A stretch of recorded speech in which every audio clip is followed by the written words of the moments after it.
জাতীয় নাগরিক পার্টির সিনিয়র যুগ্ম মুখ্য সমন্বয়ক আব্দুল হান্নান মাসউদের বিলাসবহুল বাড়ি নিয়ে রাজনৈতিক অঙ্গনে ও সোশ্যাল মিডিয়ায় বেশ কিছুদিন ধরে চলছিল আলোচনা সমালোচনা।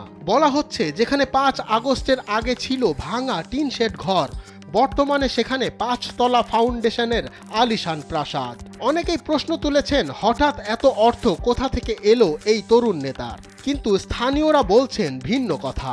হান্নান মাসুদ এখানে যে 5 তলা 6 তলা বাড়ি করছে এটা তো সম্পূর্ণ এটা অভিত্তিহীন কথা।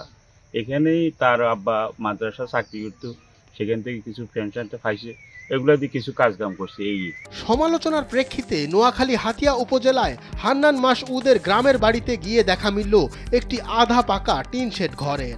ঘরটির নির্মাণ কাজ এখনো পুরোপুরি শেষ হয়নি। পুরনো বসতভিটার পাশেই এটি নতুন করে তৈরি করা হচ্ছিল। পুরনো ও ভাঙা টিনের বেড়া এবং ছাউনি এখনো নতুন ঘরের পাশে পড়ে আছে। স্থানীয়রা বলছেন তথাকথিত বিলাসবহুল বাড়ির সঙ্গে বাস্তবের অনেক ফারাক। আসলে মানুষ বিভিন্ন কথাবার্তায় বলে যে হান্নান মাসুদ নাকি 5 তলা 2 তলা 5 তলা 7 তলা ঘর করতেছে। আসলে এটা পুরোটা একটা প্রপাগান্ডা। এখানে হান্নান মাসুদের কোনো অবদান নাই। এটা ওনার বাবার পেনশনের টাকা দিয়ে ঘরটা তুলতেছে। এলসাজের একটা বসত বাড়ি হিসেবে ওনার বাবা এই ঘরটা দিতেছে। এই নির্মাণ কাজটিকে বিলাসবহুল আখ্যা দেওয়ায় স্থানীয়দের মাঝেও দেখা দিয়েছে মিশ্র প্রতিক্রিয়া। তারা বলছেন হান্নান মাসুদের যে বাড়িকে বিলাসবহুল বলা হচ্ছে তা সম্পূর্ণ মিথ্যা। তার বাবা একজন মাদ্রাসা শিক্ষক ছিলেন, তার পেনশনের টাকা দিয়ে মূলত বাড়িটি করা হয়েছে। হান্নান মাসুদের বাপের এটা পেনশনের টাকা।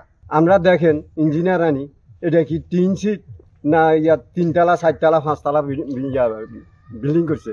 আব্দুল হান্নান মাসউদের বাবা মাওলানা আব্দুল মালেক বলছেন তিনি চাকরি করেছেন 40 বছর, নিজস্ব জায়গা জমি আছে, সেখান থেকে তার উপার্জন আসে।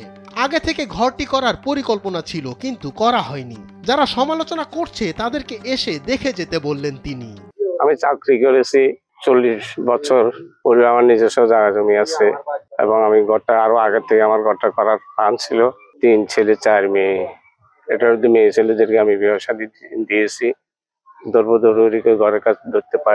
রাজনীতির মাঠে নামার পর অনেক নেতার ব্যক্তিগত জীবন নিয়ে নানা ধরনের বিতর্ক তৈরি হয়। হান্নান মাসউদের এই বিলাসবহুল বাড়ির বিতর্কও তেমন একটি।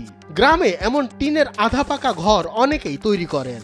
এই ঘরকে বিলাসবহুল বাড়ি বলাটা উদ্দেশ্য প্রণোদিত মনে করছেন স্থানীয়রা। নোয়াখালী হাতিয়া থেকে জিল্লুর রহমান রাসেলের পাঠানো তথ্যচিত্রে ডেস্ক রিপোর্ট, সময়ের আলো।